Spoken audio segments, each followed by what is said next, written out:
संपूर्ण देशात दिनांक 1 जुलैपासून ब्रिटिश काळापासून अस्तित्वात असलेल्या IPCC, RPC आणि इंडियन एव्हिडन्स ॲक्ट या 3 कायद्यात केंद्र सरकारने संशोधन आणि काही नवीन तरतुदी करत अद्ययावत करून पुन्हा लागू केले असून या नवीन संशोधित कायद्याविषयी नांदेड रेल्वे पोलिसांची अलीकडेच रेल्वेच्या VIP सभागृहात मार्गदर्शन शिबिर आयोजित करण्यात आलं, अशी माहिती सूत्रांनी दिली. या मार्गदर्शन शिबिरात advocate Narwade, NN, advocate Shelke, DT, advocate Agarwal Praveen सह लोहमार्ग प्रभारी पोलीस अधिकारी हनुमंत पांचाळ, पोलीस कर्मचारी GK गरड यांच्यासह स्थानिक नागरिक आणि लोहमार्ग पोलीस कर्मचाऱ्यांची उपस्थिती होती. नवीन कायद्यात भारतीय न्याय संहिता, भारतीय सुरक्षा संहिता, भारतीय साक्ष संहिता आदी विषयांवर उपस्थित नागरिकांना मार्गदर्शन केलं.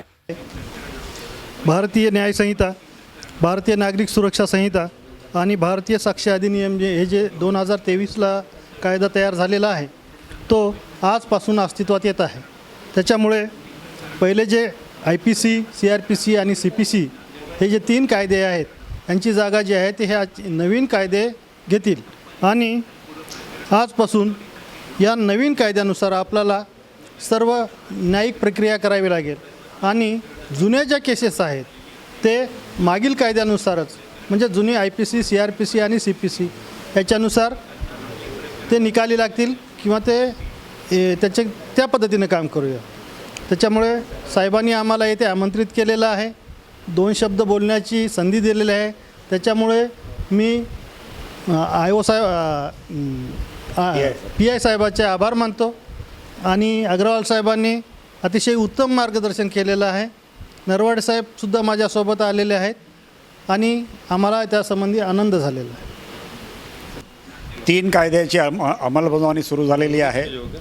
त्याच्यात आहे Indian Penal Code, Criminal Procedure Code आणि इंडियन एव्हिडन्स ॲक्ट. या 3 कायद्याची अंमलबजावणी आजपासून सुरू झाल्यामुळे रेल्वे स्टेशनचे GRPचे पोलीस अधिकारी यांनी आम्ही 3 ॲडव्होकेटला इथं बोलावलं होतं की त्याची माहिती मार्गदर्शन करण्यासाठी.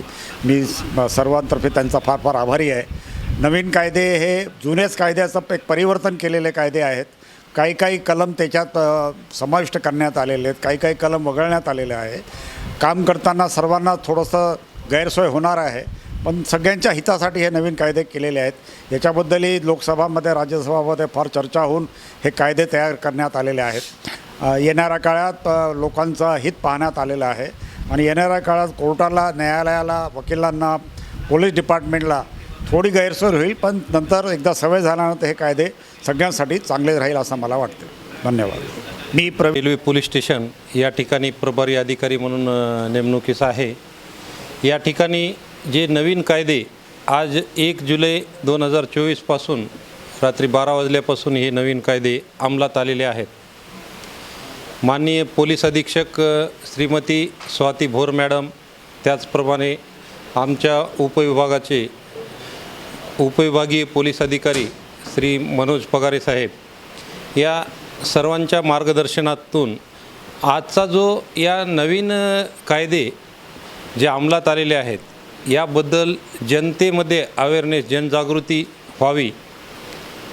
त्याचप्रमाणे नवीन कायद्याविषयी GRP, RPF व जनतेला माहिती व्हावी यासाठी हा एक छोटेखानी कार्यक्रम या ठिकाणी आपण नवीन कायद्याच्या जनजागृतीसाठी घेतलेला आहे. या ठिकाणी आपले नामांकित वकील साहेब श्री नरवडे साहेब, परत आपले शेळके साहेब, अग्रवाल साहेब, हे सर्व वकील सरांनी आपल्याला त्यांचा अतिशय बिझी शेड्यूलमधून व्यस्त अशा कार्यक्रमातून त्यांनी फक्त जनतेमध्ये नवीन कायद्याविषयी जनजागृती व्हावी यासाठी त्यांनी अमूल्य असा त्यांचा वेळ देऊन खरोखरच खूप चांगल्या प्रकारे त्यांनी आम्हाला सर्व जनतेला त्यांनी मार्गदर्शन केलेलं आहे.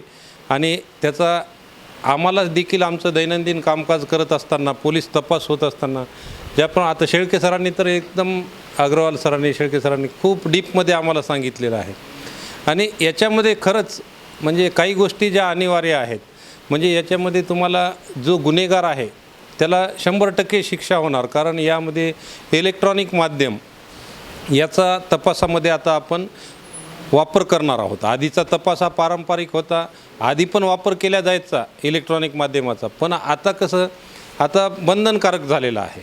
तर कोणतीही आपण जप्ती करणार, जप्ती पंचनामे करणार, काही करत असताना आपण आता इलेक्ट्रॉनिक माध्यमाचा वापर करणार, ऑडिओ व्हिडिओग्राफी करणार आणि ते पुराव्याच्या दृष्टीने आपण चार्जशीटमध्ये दाखल करणार. म्हणजे इथं गुन्हेगार सुटण्याला चान्स नाही. त्याच्यामध्ये म्हणजे जो पीडित आहे त्याचं संरक्षण कसं होईल आणि गुन्हेगारांना शिक्षा कशी होईल.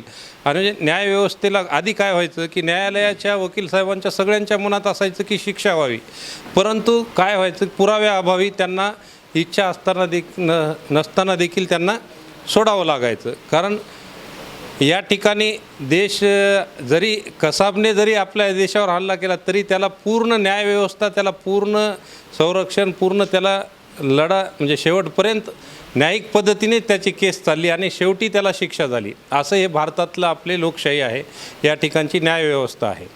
पण या ठिकाणी असे गुन्हेगार सुटू नयेत. म्हणजे ज्यांनी गुन्हा केला त्यांना दंड झालाच पाहिजे, शिक्षा झालीच पाहिजे.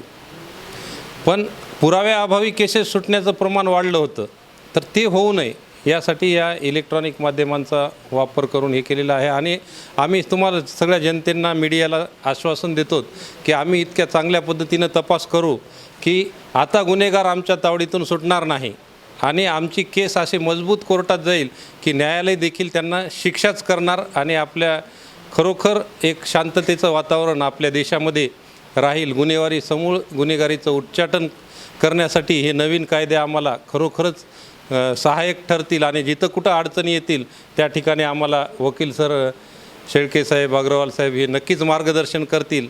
आणि आपण मीडिया पण या ठिकाणी आवर्जून, अचानक कमी वेळामध्ये हा कार्यक्रम झाला तरी पण आपण या ठिकाणी आपली उपस्थिती दर्शवली, त्याबद्दल देखील मी संपूर्ण मीडियाचे देखील मनातून आभार व्यक्त करतो आणि माझे 2 शब्द संपवतो.